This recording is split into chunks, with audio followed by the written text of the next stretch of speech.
In this video, we are going to study about banking for UPSC and all other competitive exams.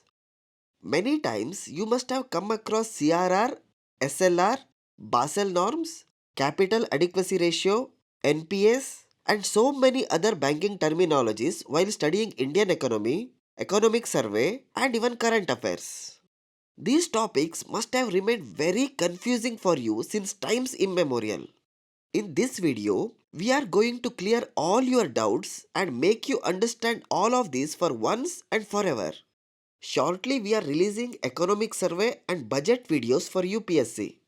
But we decided to make this video first as it is very essential to know these terms before even trying to understand the survey or budget. If you don't know these concepts, you will never be able to properly understand economy or economic survey. The video is long, but we have tried making it very clean and clear. So watch till end. If you want notes on this, do let us know in the comment section. This is your ultimate guide to banking and monetary policy fundamentals for UPSC from Clarity of Concept UPSC channel. Before we begin, keep in mind at places we have tried to simplify the concept for easy understanding. The main objective is to understand and not be technically very accurate. Although the contents in the video are very technically accurate, we have tried to simplify the concept. Now let us begin. To understand banking, let us start a bank of our own. Imagine we want to start a scheduled commercial bank in India. To start a bank, the first thing we need is money or capital. Let us say we start our bank with a capital of 10 crore rupees. Now, banks divide their capital into two main categories, Tier 1 capital and Tier 2 capital. In our example, out of 10 crore, let us keep 7 crore as Tier 1 capital and 3 crore rupees as Tier 2 capital. But what do they even mean? Tier 1 and Tier 2 capitals. Let us understand in simple words. Tier 1 capital is the bank's own core money. It is the strongest and most reliable form of capital. This capital helps banks absorb losses easily. That is why it is called the core capital. Tier 1 capital is further divided into two types. Common Equity Tier 1 CET1. It is a pure equity money from the bank's owners. It is the strongest form of capital. In our bank, let us say 5 crore rupees as CET1. Second type is Additional Tier 1 Capital AT1. It is also strong but slightly riskier than CET1. Usually, this is money raised through special types of bonds. In our bank example, let us assume that 2 crore rupees as AT1 Tier 1 capital. Now let us look at Tier 2 capital. Tier 2 capital is like a secondary backup. It includes money raised through instruments such as subordinated bonds, which are slightly riskier and can support losses if Tier 1 capital gets exhausted. In our example, Tier 2 capital is 3 crore rupees. Let us summarize. Our total capital is 10 crore rupees. Tier 1 capital is 7 crore, which includes 5 crore CET1 and 2 crore rupees AT1. And Tier 2 capital is 3 crore rupees. To understand this more easily, let us understand it in crude terms. Think of these capitals this way. CET1 or Common Equity Tier 1 is like cash money you have in your pocket. It is immediately available, safe and reliable. AT1 or Additional Tier 1 capital is like gold ornaments you own. They are valuable and strong but slightly less liquid or less quickly usable compared to cash. If you want, you can convert it into cash, but it takes some time and some minor cost. Tier 2 capital is like owning commercial land. It is valuable and provides security, but it takes more time and effort to convert it into cash when you urgently need money. Let us now take deposits. People have started depositing money in our bank. Suppose retail depositors like you and me deposit 100 crore rupees in total.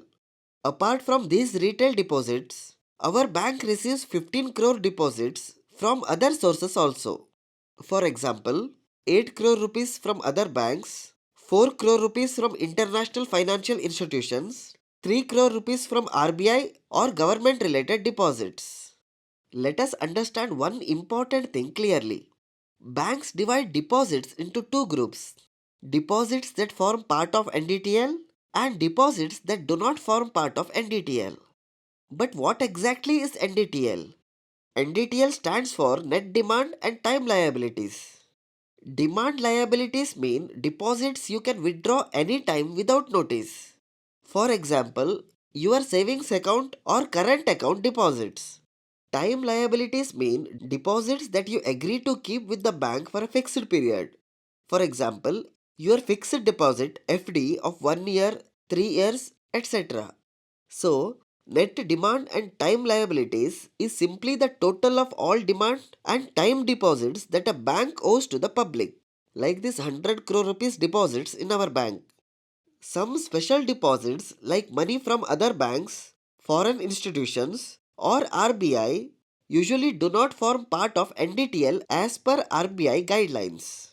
In our example bank, 100 crore rupees from retail depositors forms part of NDTL, and 15 crore rupees deposits from other banks, foreign institutions, and RBI or government does not form part of NDTL. But why is NDTL so important? It is because RBI uses this NDTL figure to calculate important reserves like CRR and SLR. We have 100 crore rupees deposits forming part of our NDTL. It is time to start doing business. Do you know how a bank earns profit? It is very simple. Banks take deposits from people, assuring them of interest in return. Then banks lend out that money as loans to other people at higher interest rates. The difference between the interest earned from loans and the interest paid to depositors becomes bank's profit. So naturally, the more money we give out as loans, the more interest we can earn, and therefore the more profit we make. But wait, can we lend out all 100 crore rupees deposits we have? Turns out, we cannot lend all the deposit money. There are important rules and regulations imposed by the Reserve Bank of India. Banks must follow these rules for safety and stability. Let us clearly understand these restrictions step by step. The first important restriction is called Cash Reserve Ratio or CRR. What is this CRR? Cash Reserve Ratio means the percentage of total NDTL deposits that banks must keep with the RBI in the form of cash. Banks cannot use this money to give out loans or to invest elsewhere. This reserve money acts as a safety net. CRR is governed by the Reserve Bank of India Act 1934. The RBI regularly reviews and sets the CRR according to economic conditions. What is the current CRR rate? As of March 2025, the current CRR rate is 4%. Earlier, it was 4.5%, but the RBI reduced it to 4% in December 2024. So, how much CRR does our bank need to keep? Our NDTL deposits is 100 crore rupees. Current CRR is 4%. 4% of our total NDTL 100 crore. Therefore, the amount we must keep as cash reserve with RBI is 4 crore rupees. Does CRR earn interest? No. The money we keep as CRR with RBI does not earn any interest. It is kept purely for safety reasons. Now, after keeping 4 crore rupees as CRR, how much money remains with our bank to give as loans? Total NDTL deposits was 100 crore rupees. We kept 4 crore rupees as CRR. Remaining amount available to lend out as loans is 96 crore rupees. Can we lend out all this 96 crore rupees as loans? But wait, there is another important regulation we must follow. It is called the Statutory Liquidity Ratio, SLR. What is SLR? SLR is the percentage of total NDTL deposits that banks must maintain with themselves in the form of liquid assets.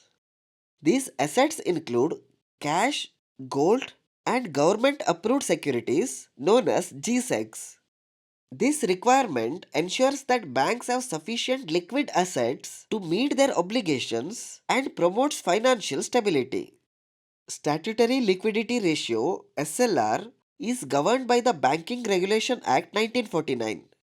The Reserve Bank of India sets and reviews the SLR periodically based on economic conditions. What is the current SLR rate? As of March 2025, the SLR is 18%. This means banks must maintain 18% of their net demand and time liabilities in liquid assets. Does SLR earn interest? Yes. Unlike CRR, the assets maintained under SLR, such as government securities, typically earn interest. This helps banks generate some income from these mandatory reserves. Let us now calculate how much SLR does our bank need to maintain. Our total NDTL deposits is 100 crore rupees. SLR requirement is 18%. 18% of 100 crore is 18 crore rupees. Therefore, we must maintain 18 crore rupees in liquid assets as per SLR requirements. How much money is available for lending after CRR and SLR? Out of 100 crore rupees NDTL, we kept 4 crore rupees with the RBI as CRR, and we kept 18 crore rupees with ourselves as reserves under statutory liquidity ratio. Remaining amount is 100 crore minus 4 crore minus 18 crore, which is equal to 78 crore rupees. After setting aside these mandatory reserves, our bank has 78 crore rupees available for lending and other banking operations. But wait, remember we also started our bank with 10 crore rupees capital of our own? We can use this money too for giving out loans. So adding this 10 crore rupees capital to our available 78 crore rupees, we have a total of 88 crore rupees available for lending. But can we give out all these 88 crore rupees as loans freely? Not exactly. There is another important set of regulations that banks must follow. These are known as the Basel III norms. In simple words, Basel III norms are global rules and guidelines designed to ensure banks remain strong and stable, especially during financial difficulties. These norms limit how much banks can lend based on how much capital they have. Who sets these Basel III norms? They are set by the Basel Committee on Banking Supervision, an international group of banking regulators based in Basel, Switzerland. Why were these norms introduced? Basel III norms were introduced after the global financial crisis of 2008 to strengthen banks and prevent financial crises from happening again. In India, the Reserve Bank of India (RBI) has adopted these Basel III norms, customizing them to suit Indian banking conditions. RBI imposes these rules strictly on all banks operating in India, ensuring the stability of our banking system. We will learn about each of the Basel III norms in detail later. But right now, let us consider just one very important rule: Capital Adequacy Ratio (CAR). Capital Adequacy Ratio directly puts a limit on how much total loan a bank can give out. RBI's Basel III rules say banks must maintain a minimum capital adequacy ratio of 11.5%. In simple words, CAR is like capital to loan ratio. We will understand its detailed definition clearly later.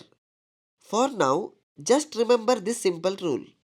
If a bank wants to give out 100 rupees as loans, the bank's own capital must be at least 11.5 rupees. So, how much loan we can give depends directly on our bank's own capital, not just how much deposits we have. If our capital was more, for example, double 23 rupees instead of 11.5, then we could give out loans up to 200 rupees. If our capital was less, say only 5 rupees instead of 11.5 rupees, we could lend much less, even if we had more deposits available. Right now, we have 88 crore rupees at our disposal. But remember, our bank's capital is only 10 crore rupees. Let us do a simple mathematical calculation. Ignore the calculation if you are not comfortable with mathematics. The equation is maximum loans allowed is equal to our own capital divided by capital adequacy ratio multiplied by 100. Putting our numbers into the equation, 10 crore rupees capital divided by 11.5% CAR, we get 86.96 crore rupees approximately. This calculation tells us clearly, with 10 crore rupees capital and a CAR of 11.5%, we can lend out only around 86.96 crore rupees as loans. But we have more, right? We have 88 crore rupees at our disposal. What about the remaining additional amount? The remaining amount of approximately 1.04 crore rupees cannot be given out as loans. Instead, we can invest this extra money safely into government bonds, which also increases our SLR reserves beyond the mandatory 18%. If we do so, our total SLR became 19.04 crore rupees. We can say we have 19.04% SLR out of our NDTL. In reality, many banks maintain SLR reserves higher than the mandatory 18%. Some banks keep between 23 to 27% of their NDTL in government securities. But why do they do this?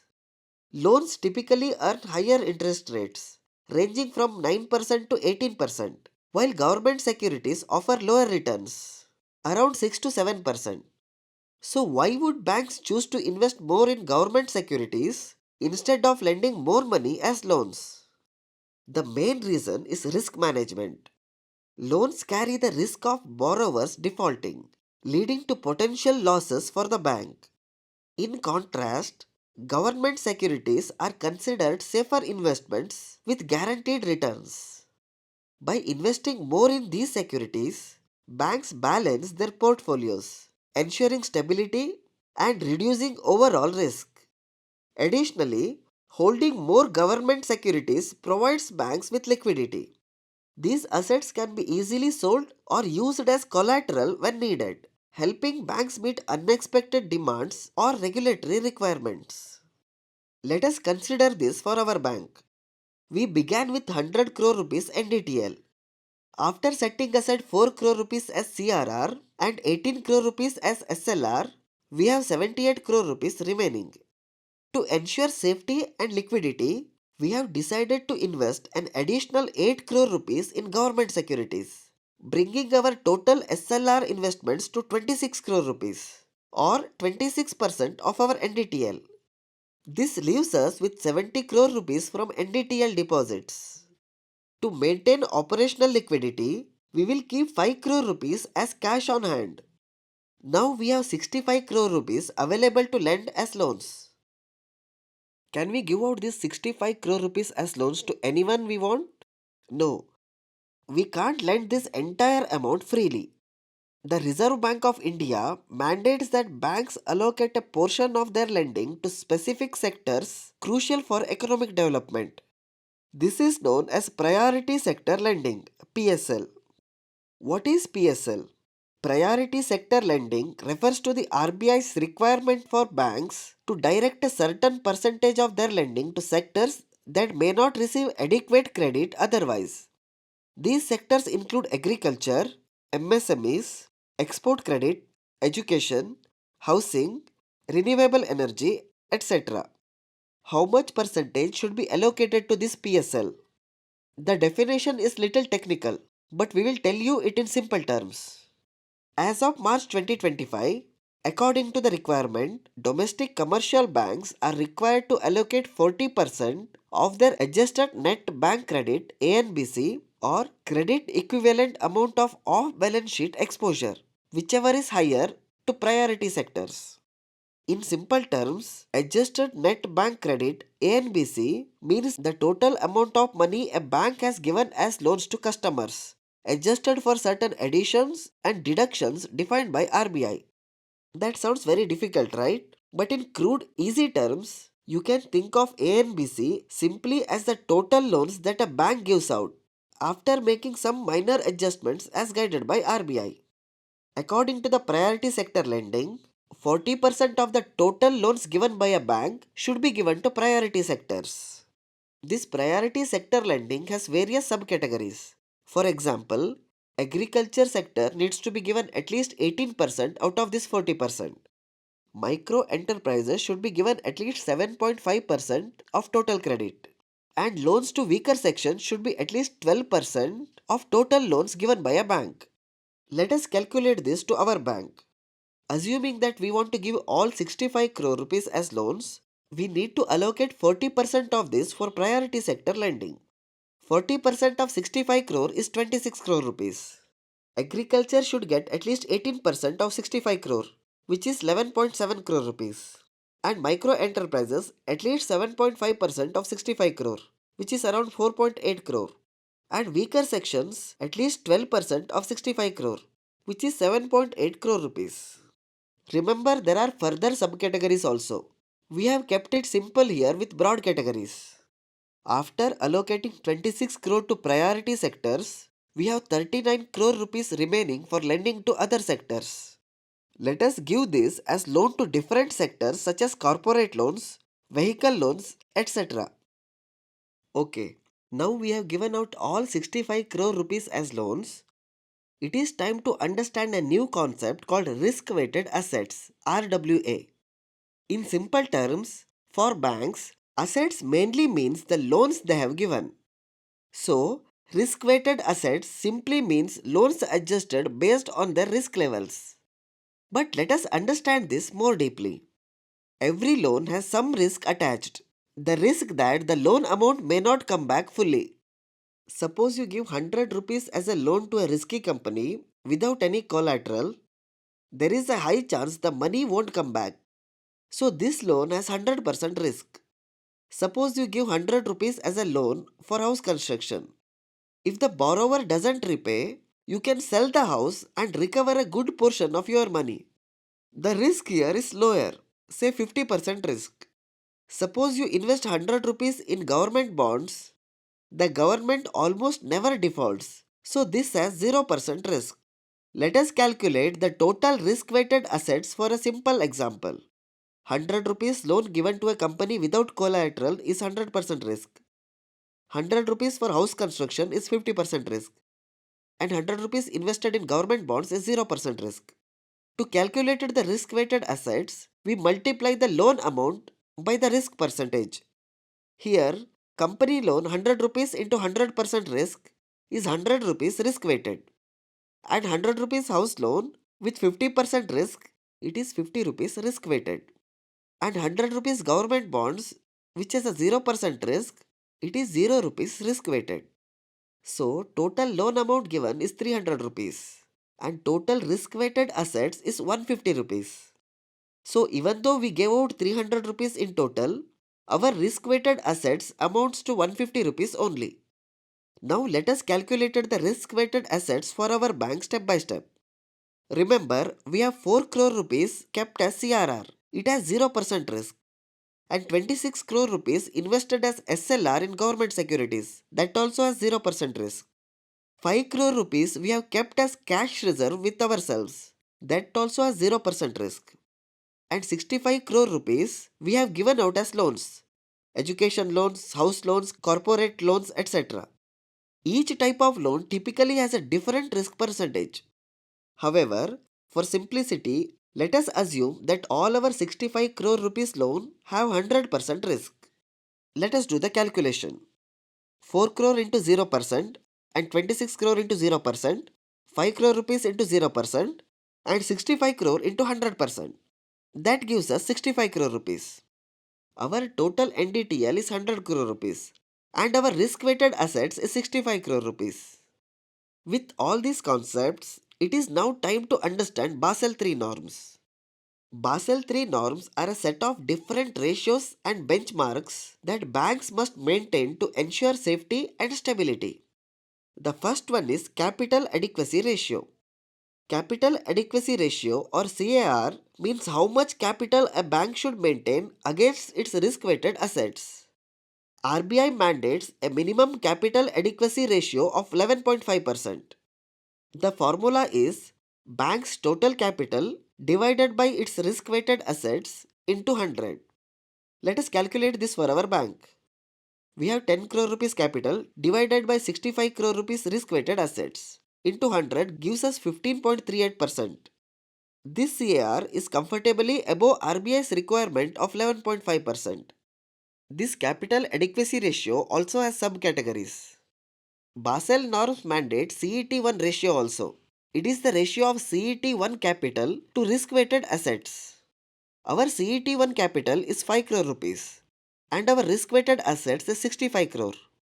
Our bank's CET1 ratio is 5 divided by 65 crore rupees, which gives us 7.69%. But RBI requires it at least 8%.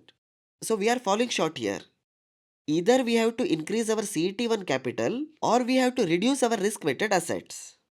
And Basel norms dictate a tier 1 capital ratio to be at least 9.5%. We have 7 crore rupees tier 1 capital.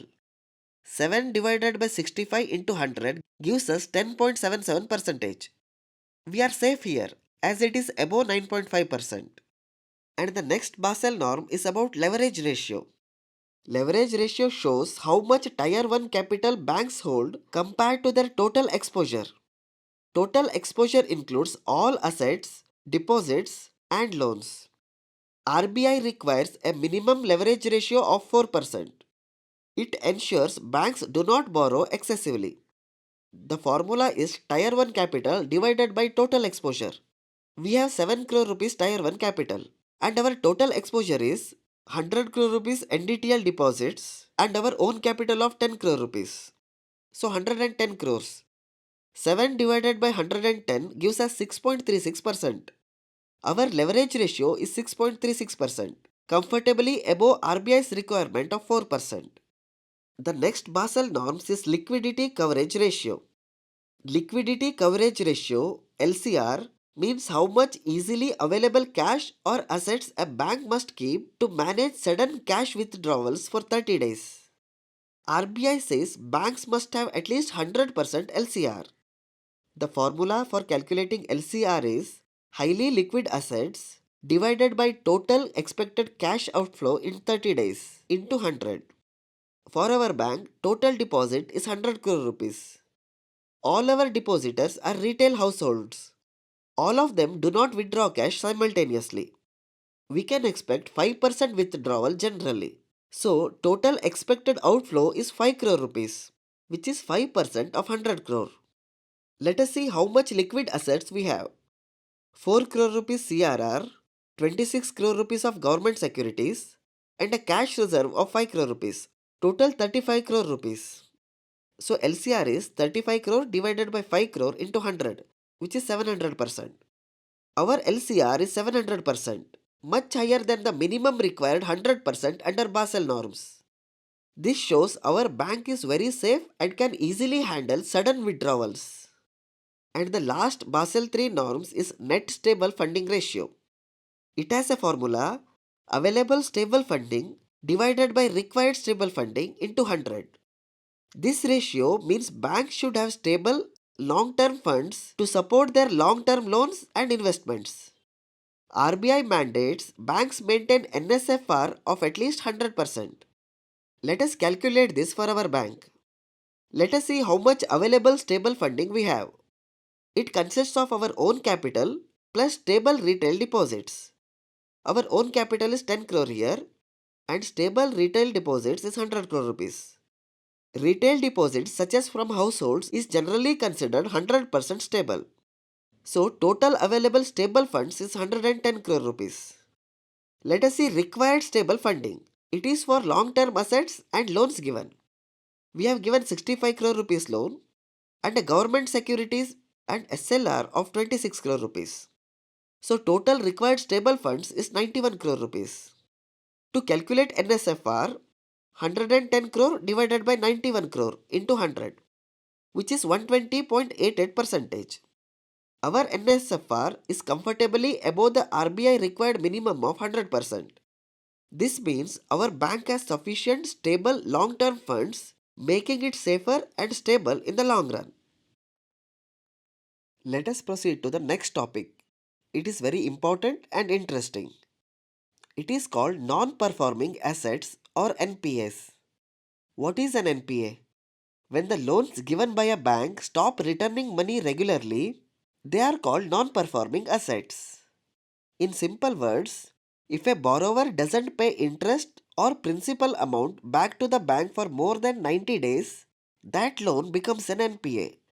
Suppose, in our bank, we have 65 crore rupees as loans.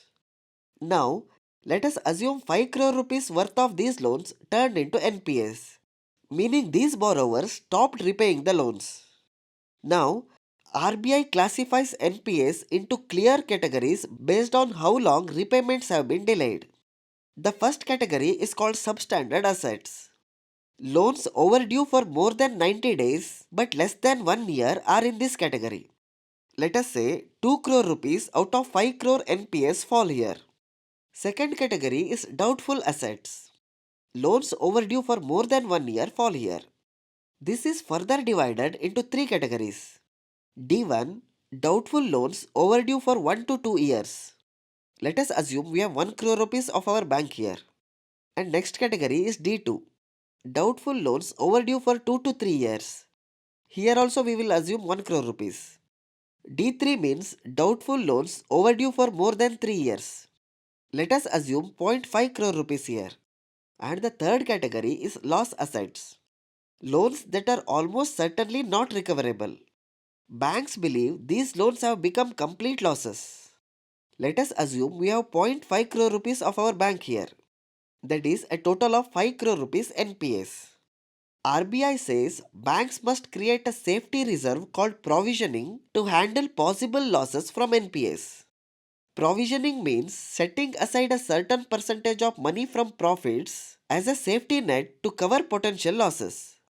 RBI's current minimum provisioning percentages are for substandard assets 15%, for D1 assets 25%, D2 assets 40% provisioning, for D3 assets it's 100% provisioning, and for loss assets it's again 100% provisioning. If we calculate this for our bank, we will get a total provisioning of 1.95 crore rupees. This 1.95 crore rupees is set aside from our profits to manage future losses. We will now look at another important related concept, prompt corrective action PCA. PCA is a framework designed by RBI to quickly identify weak banks and take corrective action before the bank's health deteriorates further. RBI introduced PCA in December 2002 and significantly strengthened it in April 2017. Under prompt corrective action, RBI continuously monitors a bank's performance on three important indicators: capital adequacy ratio, asset quality, which is a net NPA ratio, and profitability and leverage ratio, whether the bank is into profit or losses. If a bank's performance on these indicators falls below certain levels, RBI immediately puts the bank under prompt corrective action. Let us see if our bank triggers PCA. For PCA to trigger, capital adequacy ratio should go below 10.25%, but we have 15.38%. We are safe here. If net NPA ratio goes above 6%, PCA is triggered. In our bank, we have an NPA of 5 crore rupees, but we have set aside a provision of 1.95 crore rupees. Our net NPA is 3.05 crore rupees, and total loan given is 65 crore rupees. Net NPA ratio is 4.69%. This is below 6%, so we are safe here. PCA also kicks if leverage ratio is below 4%. But our bank has a leverage ratio of 6.36%, so we are safe here also. Thus, our bank is clearly safe and does not fall under PCA. But if any bank breaches these limits, RBI takes strict action such as stopping the bank from expanding new branches or giving dividends, imposing lending restrictions, requiring the bank to increase capital quickly, etc. PCA helps RBI keep banks healthy and stable, preventing financial stress early on. And the last topic we are covering in this video is large exposure norms. Banks make money mainly by lending, but lending too much money to a single borrower or group can be risky. If that borrower fails to repay, the bank may suffer huge losses. To prevent this, RBI introduced something called large exposure norms. In simple terms, large exposure norms limit the maximum amount of loans a bank can give to a single borrower or group of borrowers. This helps reduce risk and keeps banks safer. RBI says banks cannot lend more than 20% of their eligible capital to any single borrower. For group of connected borrowers, for example a parent company and its subsidiaries, the limit is 25% of eligible capital. Now let us apply this to our bank's example. Our bank's Tier 1 capital is 7 crore rupees. Maximum loan allowed to a single borrower is 20% of this. 20% of 7 crore is 1.4 crore rupees. And maximum loan allowed to a group of connected borrowers is 25% of this. 25% of 7 crore is 1.75 crore. Our bank cannot lend more than 1.4 crore rupees to a single borrower or more than 1.75 crore rupees to a group of connected borrowers. Why is this important? Suppose we lend 5 crore rupees to one single borrower, and if that borrower faces financial trouble, we risk losing a large part of our capital, harming our bank stability. These norms help banks spread their lending across many borrowers and groups, thereby reducing risk. Alright, we studied many complicated topics in this video. But keep in mind, these all concepts are very important. Even if you haven't understood the calculations, just remember the meaning of these concepts. It is very essential to understand all other UPSC Indian economy concepts and economic survey and budget. We will release another video called Fundamentals of Monetary Policy for UPSC. After that, we shall release videos on economic survey and budget for UPSC prelims. Follow this playlist for more updates. You can visit our website clarityofconcept.com for more updates.